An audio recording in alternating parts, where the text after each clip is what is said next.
Hello दोस्तों, welcome to my YouTube channel. मेरे प्यारे प्यारे फौजी भाइयों एवं सिविल पेंशनरों, मेरे चैनल पर आपका स्वागत है। मैं आपको एचपी कमीशन के बारे में एक नई अपडेट आई है, उसके बारे में जानकारी दे रहा हूँ। कृपया आप मेरे चैनल पर बने रहें, ज़्यादा से ज़्यादा लाइक कीजिएगा और सब्सक्राइब कीजिएगा और वीडियो छोड़कर कहीं मत जाइएगा।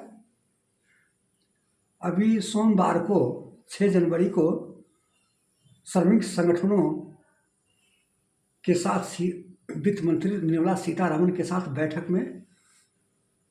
हुई थी। उसमें श्रमिक संगठन अपने प्रमुख मांगे वित्त मंत्री निर्मला सीतारमण महोदया के सामने में रखी है। श्रमिक संगठन की बैठक की प्रमुख मांगे इस प्रकार है। पहला कि 8वां वेतन आयोग की जल्द गठन हो,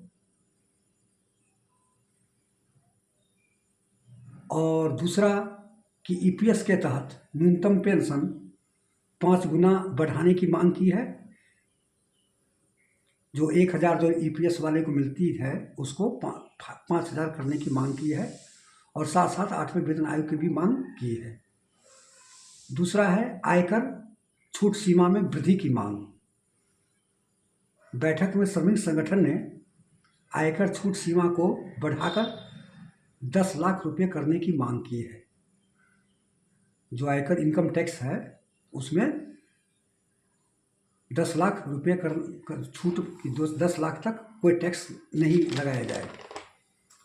तीसरा है पुरानी पेंशन योजना की बहाली। तीसरा है कि पुरानी पेंशन एनपीएस और यूपीएस हटा करके ओपीएस की बहाली किया जाए।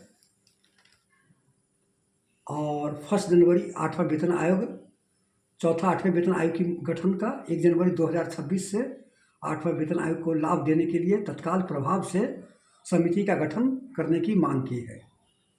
समिति की सिफारिश देने में समय लगता है, इसलिए इसकी घोषणा अभी जो नए साल बजट होगी 1 फरवरी को उसमें घोषणा की जानी चाहिए। और 1000 से 5000 करने की मांग की है। ये सारी विवरण मैं आपको बताया हूँ, ये श्रमिक संगठन ने मांग की है।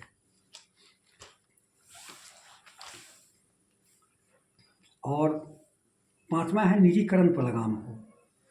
जो निजीकरण, जो प्राइवेटाइजेशन होता है, निजी ट्रेड यूनियन कोऑर्डिनेशन टीयूसी के राष्ट्रीय महासचिव एसपी तिवारी ने बैठक में कहा कि सार्वजनिक पब्लिक सेक्टर इकाइयां का कॉर्पोरेटाइजेशन और प्राइवेटाइजेशन पर रोक लगानी चाहिए।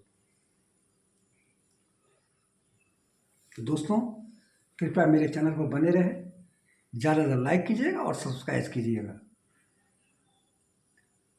आपको बजट 2025-26 में वित्त मंत्री निर्मला सीतारमण के साथ बैठक में 8वां वेतन आयोग बनाने और ईपीएफ में पेंशन में 5 गुना बढ़ाने की मांग की। श्रमिक संगठन टीयूसीसी के महासचिव एसपी तिवारी ने बैठक में ये सारी बातें अपनी मांगें रखी है। एडपे कमीशन वित्त मंत्री निर्मला सीतारमण के साथ बजट से पहले हुई चर्चा में श्रमिक संगठन के प्रतिनिधियों ने आयकर छूट की सीमा बढ़ाकर 10 लाख रुपया करने की मांग की। पुरानी पेंशन योजना बहाल करने की भी मांग की। पुरानी पेंशन योजना बहाल किया जाए। ट्रेड यूनियन प्रतिनिधियों को एक बार फिर केंद्र सरकार के से 8वां वेतन आयोग करने की मांग की है। ट्रेड यूनियन के साथ बैठक हुई थी सोमवार को। सरकार पहले से इस बारे में साफ कर चुकी है कि उसका ऐसा करने से फिलहाल कोई विचार नहीं है। सरकार पहले जवाब दे चुकी है। बजट से पहले, बजट 2025 और 26 के पहले एक बार फिर इससे लेकर मांग तेजी हो। जितने भी कर्मचारी यूनियन है, श्रमिक संगठन है, एनसीजेसीएम है, सब एक बार फिर मांग तेज कर दी है कि 8वां वेतन आयोग की मांग तेज कर दी है कि जो बजट हो उसमें घोषणा की जाए। और श्रमिक संगठन को 10 लाख को सालाना करने, ओल्ड पेंशन को बहाल करने की भी मांग की है। दोस्तों, ये थी सारी जानकारी। जो ट्रेड यूनियन के साथ बैठक हुई थी उसमें मांग की थी। तो उसमें अभी साक्षात्कार में एनसीजेसीएम के अध्यक्ष श्री गोपाल मिश्रा जी के साथ हुई थी। तो वो बताया कि हम अपनी मांगें रख दिए हैं और फिटमेंट फैक्टर का भी मांग रख दिया है कि 186% की बढ़ोतरी किया जाए। और उधर श्री मनजीत सिंह ने भी अपना मांग रख दी है। तो जितने भी यूनियन है और श्रमिक संगठन ने सारी मांग तेज कर दी है कि जल्द से जल्द 8वां वेतन आयोग की घोषणा की जाए और 1 जनवरी 2026 से बहाल किया जाए, क्योंकि 1 जनवरी 2026 से 8वां वेतन शुरू हो रही है। तो दोस्तों, अपने तरफ से तो कोई कसर नहीं छोड़ा है। अब देखिए, अभी जो बजट आएगी उसमें क्या एक्शन लेती है सरकार, घोषणा करती है या नहीं करती है, ये सरकार पर निर्भर है। लेकिन जितने भी श्रमिक संगठन और जितने भी कर्मचारी यूनियन है और संगठन है, अपनी ओर से पूरे जोर शोर लगा दिया है। केंद्रीय कर्मचारी और पेंशनर बेसब्री से इंतज़ार कर रहे हैं कि हमारा 8वां वेतन आयोग जल्दी से जल्दी लागू किया जाए। तो यदि 8वां वेतन आयोग लागू किया जाएगा तो जितने भी पे और पेंशन में संशोधन किया जाएगा। अब ये सरकार पर डिपेंड है। और ये भी एनसीजेसीएम के श्री गोपाल मिश्रा जी और मनजीत सिंह बोला है कि यदि बजट में नहीं करेगी तो फिर हम लोग दूसरा रास्ता चुनेंगे। फिर इसके बाद हम क्या करेंगे कि हड़ताल का एक ही रास्ता है, स्ट्राइक, और काम छोड़ करके हम लोग सड़क पर आ जाएंगे। तो ये भी है। अब देखिए सरकार के ऊपर क्या असर पड़ता है। अभी तो एक जो है, इंतज़ार कीजिए। और अभी आपको सीपीआई का इंडेक्स आ चुकी है नवंबर का, उसमें कोई बढ़ोतरी नहीं है। जो पहले अक्टूबर में था वही सीपीआई इंडेक्स है, कंज्यूमर इंडेक्स प्राइस।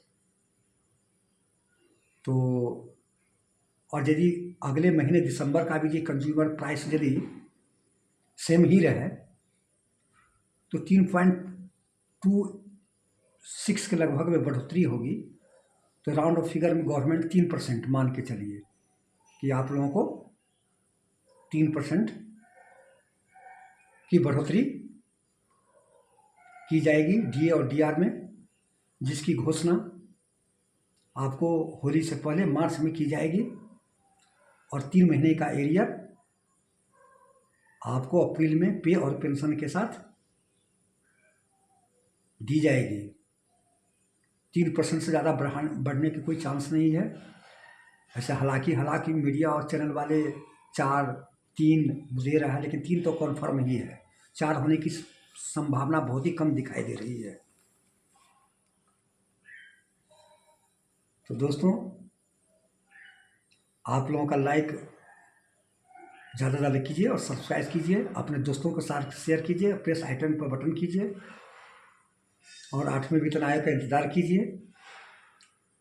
बजट आने से तक इसके बाद जो होगा, यदि नई घोषणा की करेगी तो फिर सरकार दूसरे फॉर्मूले के तहत पे और पेंशन में बढ़ोतरी की जाएगी। देखिए आगे क्या होता है। तो दोस्तों, ये थी जानकारी। जय हिंद, जय भारत, नमस्कार।